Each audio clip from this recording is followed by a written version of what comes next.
Olá, meus amigos, tudo bem? Chegamos no capítulo 6. As raízes espirituais, a lei da semeadura e da colheita.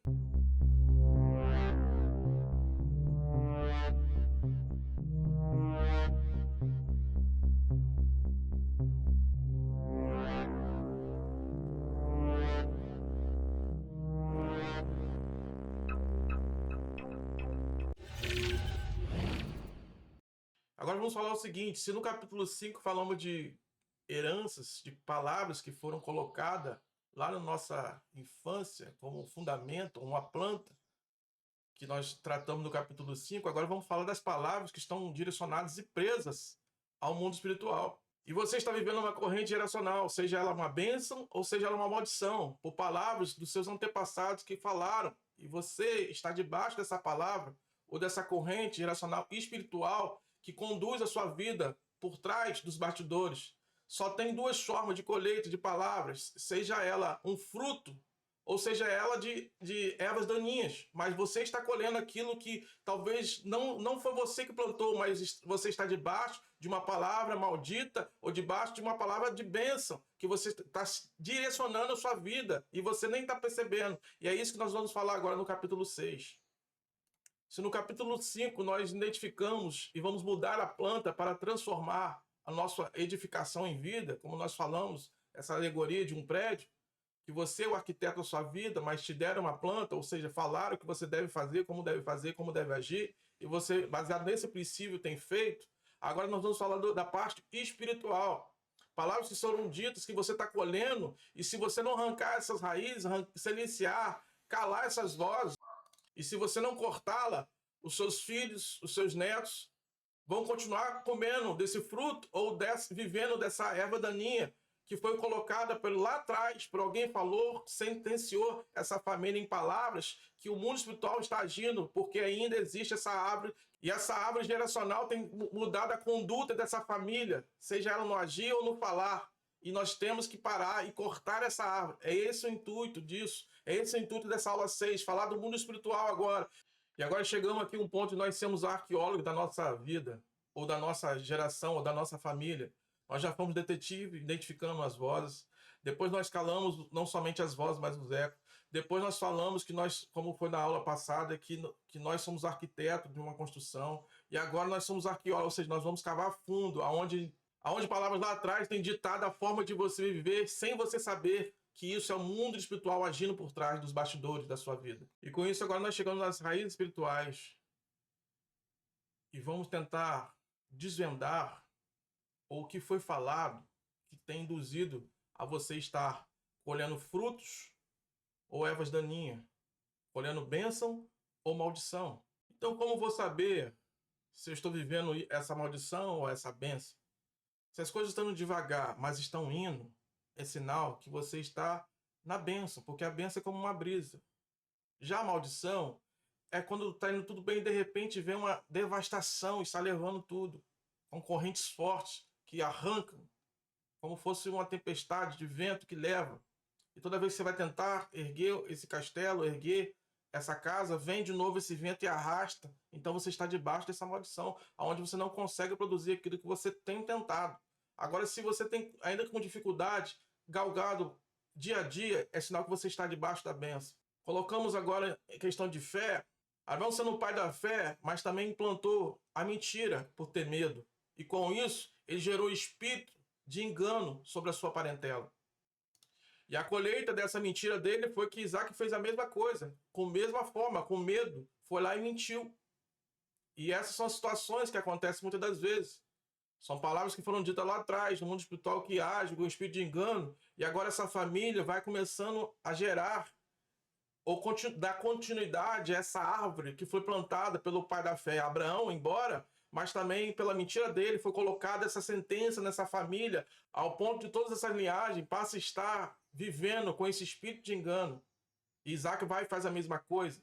Começa, engana, mente, exatamente por causa do medo, ele mente. Mas embora que ele podia ter a fé, embora que ele era um homem de oração, porque tudo Isaac conquistou na oração, mas a raiz espiritual do espírito de engano, a qual foi colocada em Abraão, passou para o filho dele. o Isaac. E você conhece a história muito bem. Logo em seguida vem quem? Vem Jacó. Então, o que Abraão plantou, em Isaac germinou. Abraão mentiu com medo para terceiros. Isaac mentiu com medo para terceiros. Mas quando já chega em Jacó, agora ele mente para o seu próprio pai.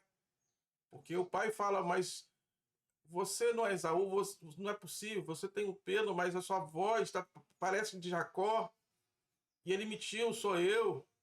Agora ele vai mentir para o pai para obter uma bênção, a qual o irmão dele vendeu. Então o irmão dele vende a bênção por uma comida e o outro mente para o pai para obter a bênção a qual o irmão vendeu. Isso tudo começou com uma mentira lá atrás de Abraão. Então olha essa árvore que foi plantada por Abraão, germinou em Isaac e começa a aparecer essa maldição ou essas ervas daninhas em Jacó, em sua geração. Então o padrão evoluiu.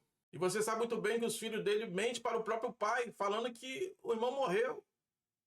E os irmãos que queriam que realmente morresse, mas jogaram na cisterna, mas a cisterna estava vazia e acabaram vendendo o seu irmão, que você conhece a história de José, no Egito, não é José do Egito.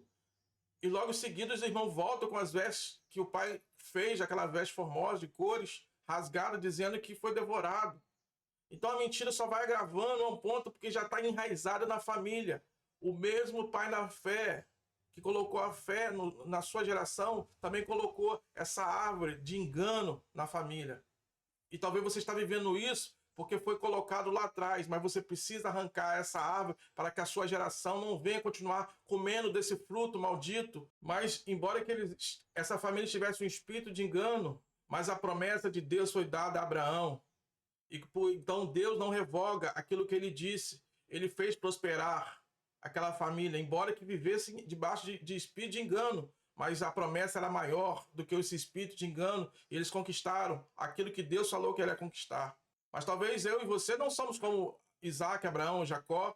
Talvez a nossa família não recebeu uma palavra de promessa e está sentenciada a engano, a mentira, a qualquer área, a outra área que tem colocado essa família presa a esses espíritos familiares que tem conduzido a sua família à escassez, a perder aquilo que Deus prometeu. Mas se Deus prometeu e a promessa é maior do que aquilo que o inimigo tem colocado ou sentenciado à sua família, creia nisso. Você precisa simplesmente pegar o machado e cortar essa raiz e arrancar essa árvore para que a sua geração não venha continuar comendo desse fruto que você, ou que os teus pais, ou que a sua geração lá atrás colocou e sentenciou essa casa, sentenciou essa família. Então existem palavras que foram colocadas, que são colocadas, que têm dado essa corrente de maldição na sua casa e na sua parentela. E essas raízes ou essas vozes que foram colocadas, que foram faladas nesse mundo espiritual, a qual tem perdurado, ainda tem dado validade nas coisas que foram ditas lá atrás, tem que ser quebrados no nome de Jesus Cristo, pelo sangue de Jesus, tem que ser quebrado. Você tem que viver o que Deus tem para você. Você é uma nova criatura. Então nós temos que matar essa palavra, ou seja, essa árvore, essa raiz que foram colocadas lá atrás, de palavras malditas, ou de votos mal colocados, que tem sentenciado a sua família. Aí talvez a sua família é uma família que tem um espírito de engano, ou um espírito do vício, ou um espírito de raiva, aquela pessoa que por nada já fica nervosa e faz besteira e mata um e mata outro, uma família de assassinos, mas talvez essa família está vivendo isso, porque tem inclinação para o mal, não, porque tem uma palavra lá atrás que foi colocada, e essa família tem recebido, tem colhido essa erva daninha, esses espinhos que foi colocado, porque são maldições. Também do outro lado tem famílias que são abençoadas, porque lá atrás os avós fizeram pacto com Deus. Como o salmista disse, nunca vi um justo mendigar o pão, nem a sua descendência passar fome.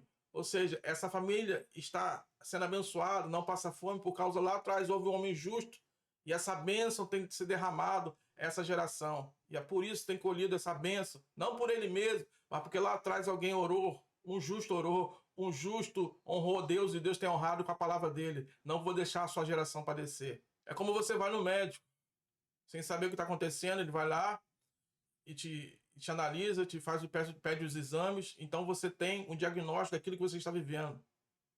Então, esse momento de você parar e pensar e analisar qual é aquilo que você tem plantado, que os seus antepassados, ou aquilo que você está colhendo, que os seus antepassados plantaram, ou aquilo que você tem plantado, que os seus filhos têm colhido, não é para você ter medo, não é para você se acovardar, mas não, agora você tem um diagnóstico, agora você sabe qual é a raiz, agora você sabe qual é o espírito que está agindo na sua parentela, na sua geração, na sua família, que foi colocado lá atrás, se sua família foi de feiticeiro, de macumbeiro, de espírita, eu não sei, ou se foi de justos, e você tem colhido bênção ou tem colhido essa maldição de palavras que foram ditas. E as palavras precisam ser caladas. Se calada é como nós irmos da raiz e arrancarmos essa raiz, cortarmos essas árvores que têm dado esse fruto de maldição sobre a nossa casa, sobre a nossa parentela.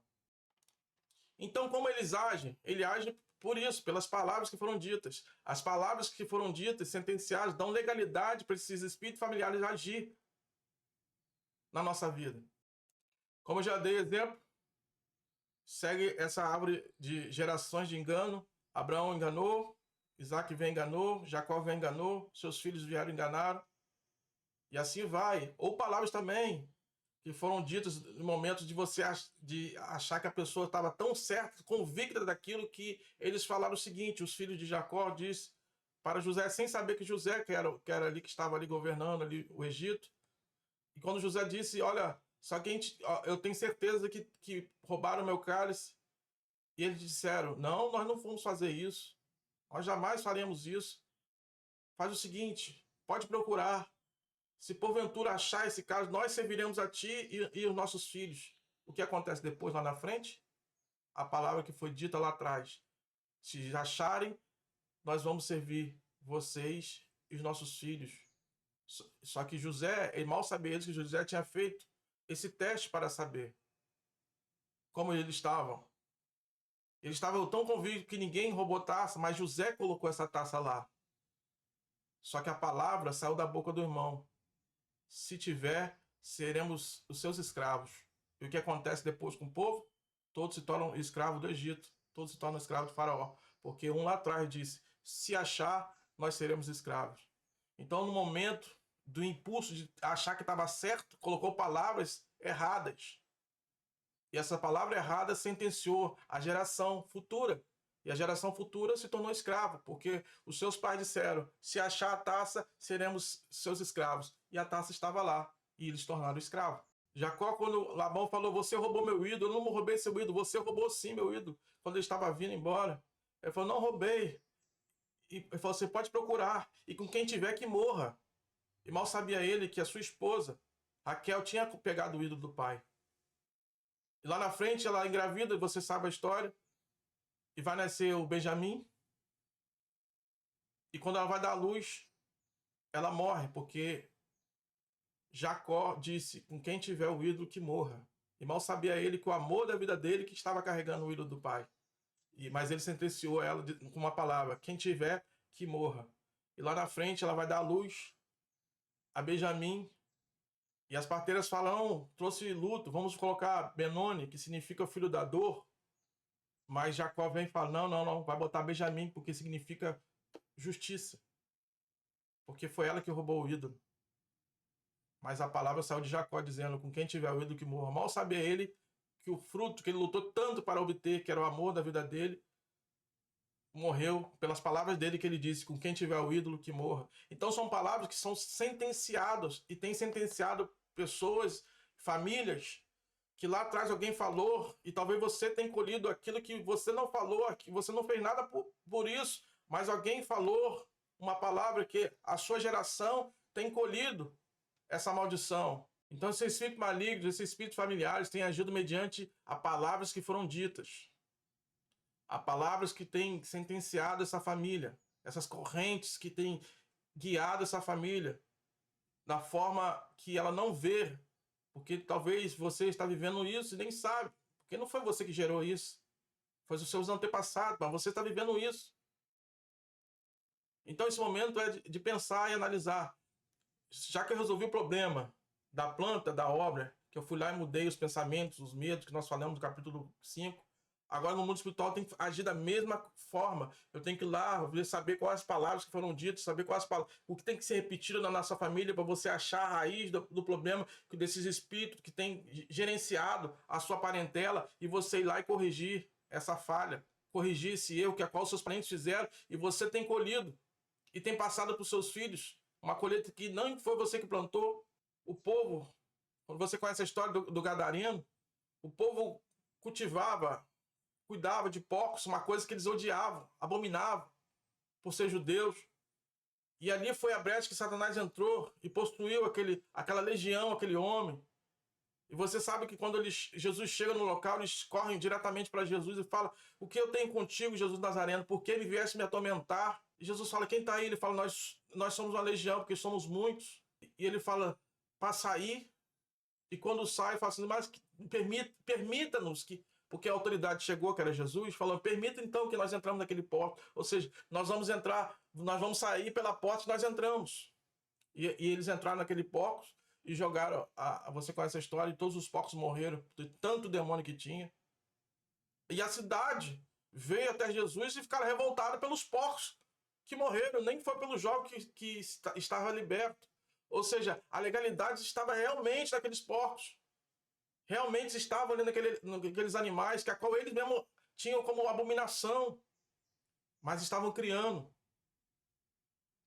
Então, às vezes, são coisas que nós fazemos, sem percebermos, estamos dando legalidade para os espíritos continuar agindo, ou até mesmo legiões agindo na nossa parentela. E nós temos que ir até a raiz do problema e acabar, e cortar essa árvore, e arrancar essa raiz, para que nós possamos colher, não ervas daninhas, mas sim colher o fruto do Espírito sobre a nossa vida.